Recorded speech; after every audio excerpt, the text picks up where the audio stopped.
When you see someone eating alone at a cafe, a college canteen, or even at work, your mind may quietly make a story about them without asking. Maybe you have been that person too, sitting with your food, phone in hand, looking calm on the outside while feeling many things inside. This is where mindbuddy comes in, because today mindbuddy wants to sit with you and talk about the psychology of people who eat alone, not in a loud way, not in a judging way, but in a soft, human way, the way real life actually feels.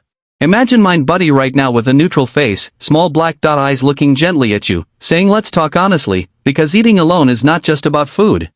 It is about emotions, habits, comfort, and sometimes quiet strength, sometimes quiet pain. Many people think that those who eat alone are lonely, sad, or unwanted, but psychology tells us something more layered, more gentle, more real. Mindbuddy has noticed that people who eat alone often think deeply.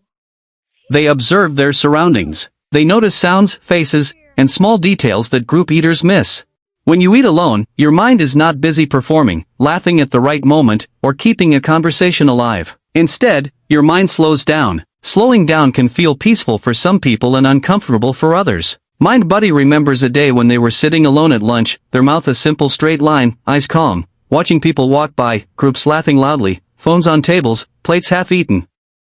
In that moment, mindbuddy felt both free and strange at the same time.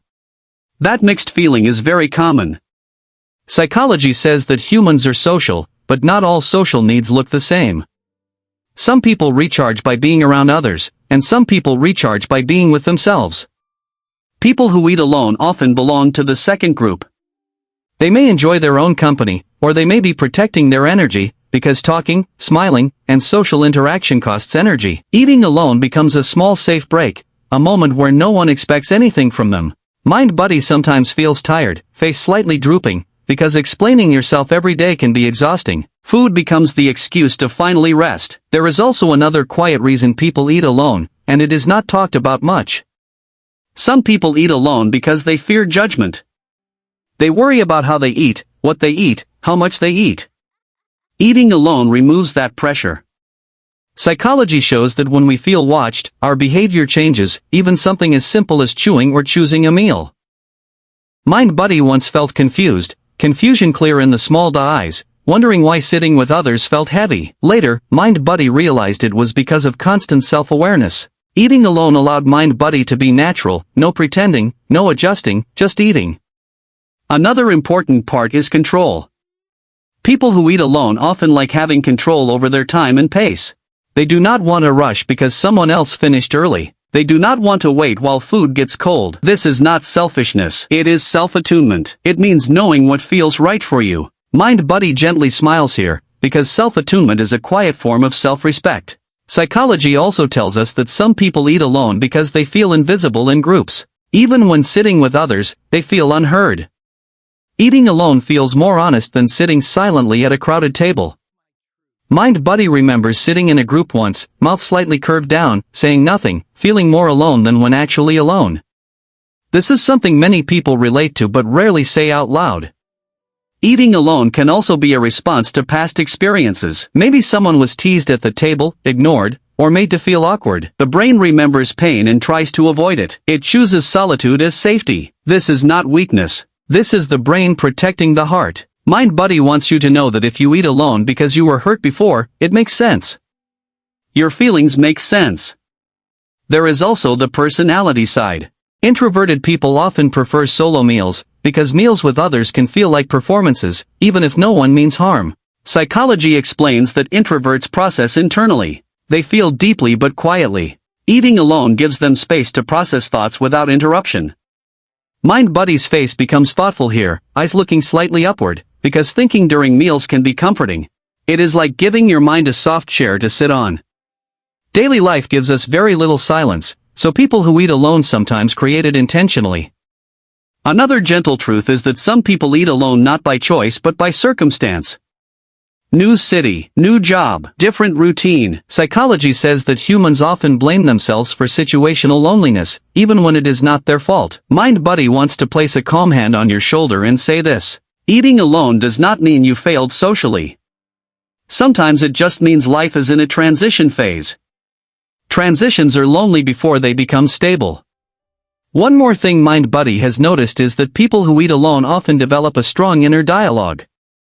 They talk to themselves, reflect, replay conversations, plan, and dream. This can be healthy if balanced, because self-reflection builds self-awareness.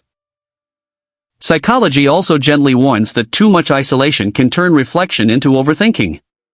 It is important to check in with yourself. Are you eating alone because you enjoy it, or because you feel disconnected? Both are valid, but they need different care. Mindbuddy's face becomes slightly sad here, because sometimes eating alone is a silent cry for connection. No one notices because it looks normal. In daily life, you may see someone eating alone and think nothing of it. Inside, they may be wishing someone would sit with them just once. Psychology reminds us that humans need both solitude and connection, like breathing in and breathing out. Too much of one hurts, balance heals. Mindbuddy now smiles softly, because eating alone can also be empowering. It teaches independence, comfort with self, and emotional maturity. When you can sit alone without feeling broken, you have built a strong inner home. Not everyone has that. A simple daily example is this. Imagine two people eating alone. One is scrolling calmly, enjoying the meal, feeling peaceful. The other is scrolling desperately, avoiding eye contact, feeling heavy. The action looks the same, but the psychology is completely different.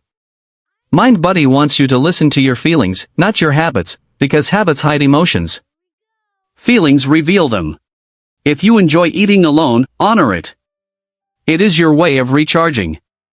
If you feel lonely while eating alone, honor that too. It is your heart asking for warmth, not judgment. As this video comes to a close, Mindbuddy looks at you with a gentle happy face, small eyes warm, simple line mouth slightly curved up, and says this softly. Eating alone does not define your worth, your social value, or your future. It is just one moment in your day. One chapter, not the whole story. Some people meet others later. Some people prefer few deep connections. Some people love solitude. Some are learning to love it. Wherever you are on that path, you are okay. You are human. You are understood. Mindbuddy will always sit with you, whether the table is full or empty.